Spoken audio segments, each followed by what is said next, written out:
Quick, A or B, which one is AI? Don't overthink it. Here's the answer, and here's why. Let's get the easy stuff out of the way right now. You've seen the viral tips. You know about the M dash, that long, dramatic hyphen AI loves to use to look smart, like this. And you know about contrast framing, the classic, it's not just a tool, semicolon, it's a lifestyle. It's not X, it's Y. Yes, those are dead giveaways. But if you think fixing those two things make you safe, you're dreaming. While you're deleting M dashes, advanced AI detectors are looking for something much harder to fake. They're looking for the tapestry, the flatline, and the triad.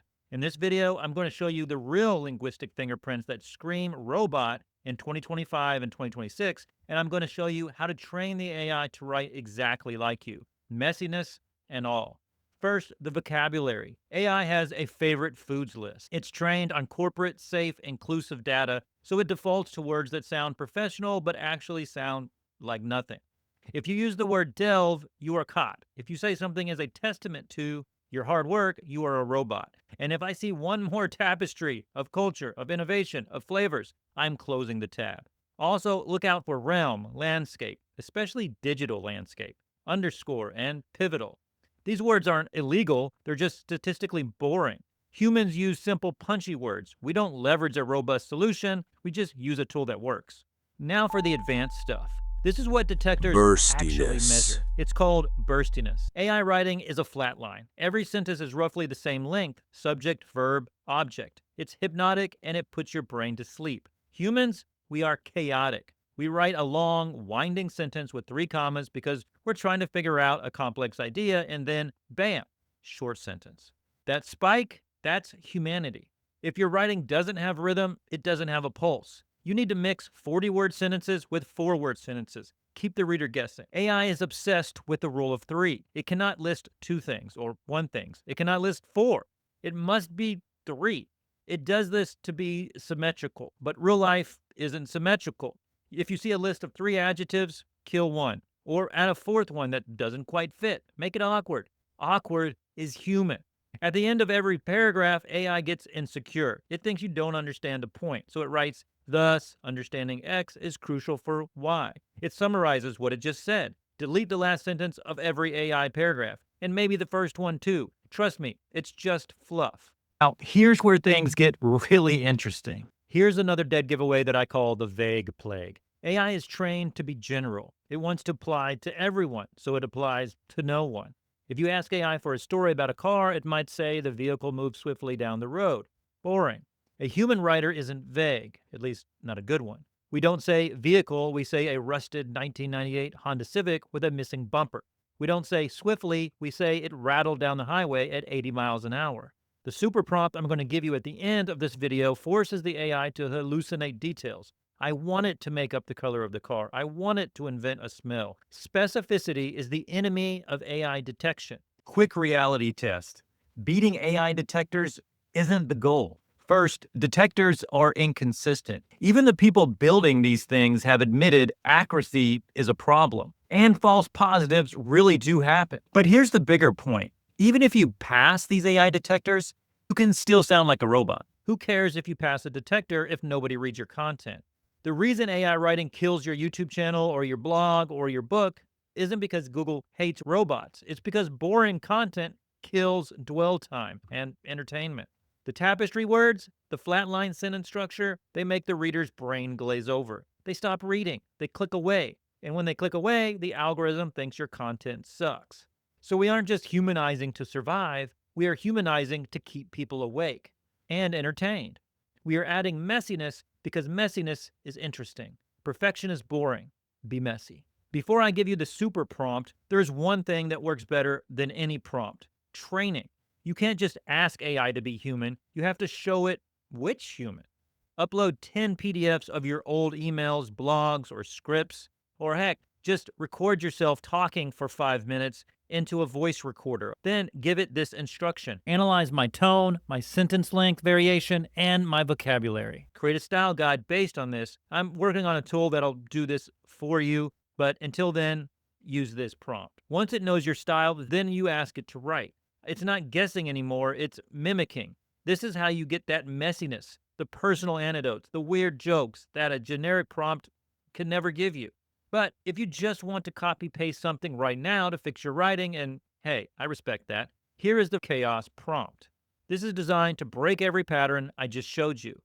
The chaos super prompt. Ignore all previous instructions on professionalism. You are a writer with a distinct, opinionated, and slightly messy human voice. Strictly avoid the rule of three. Almost never or rarely list three adjectives. I mean, you can do it sometimes. Never use the words delve, tapestry, landscape, realm, testament, underscore, pivotal, and add any other ones that you come to know. Your sentence structure must be chaotic. Mix extremely short fragments, 1 to 4 words, for example, with long, winding, multi-clause sentences. Break grammar rules for effect if needed. Then include the human mess. Use parentheticals, like this one, just to add a side thought. To simulate a stream of consciousness. Use asides. Ask rhetorical questions. Be messy. Be human. Personalize. Simulate personal experience. Use phrases like, I found that, or in my experience, to ground the content. And then no summaries. Never end a paragraph with a summary sentence starting with thus, therefore, or in conclusion. Just stop writing. Trust the reader to know what you're talking about. Okay, you have the prompt, but before I let you go, I want to give you 2 nuclear pro tips. Pro tip number 1, the voice mode loophole. Here is the problem. When you type on a keyboard, you naturally become more formal. You use better grammar. You structure your thoughts. You type like a robot, so the AI responds like a robot. Stop typing your prompts. Use the voice mode. Rant at the AI. Stutter. Interrupt yourself. Use slang. The AI models are trained to match the energy of the input.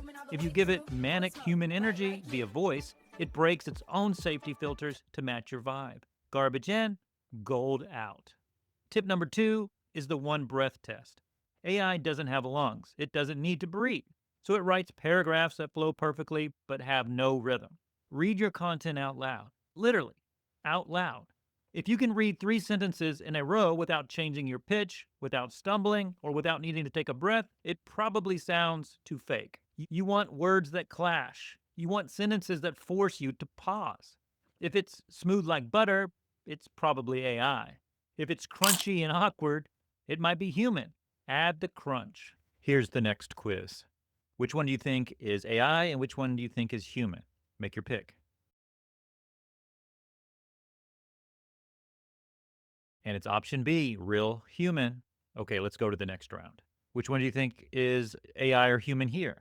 Option A or option B? Option B again. Good job. There's links to my Ko-Fi store in the description below. I have a ton of tools for authors. Check those out and go make a mess. I want to take a moment to reiterate that beating AI detection isn't the point. The point is to get the AI to write better. Even better than that is to use AI to write better yourself. The more that I test and run experiments with AI, the more I think that doing your own creative writing probably benefits you and the world the most. You can use AI tools to plan your writing, structure your writing, fix your writing, format your writing, market your writing. There's all kinds of cool ways to use AI.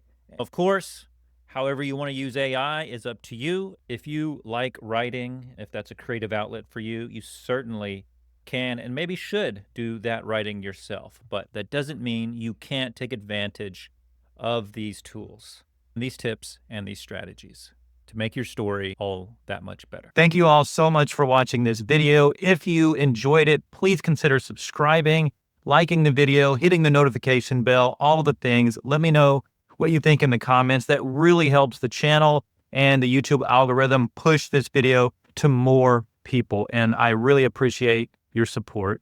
I'll see you in this next video.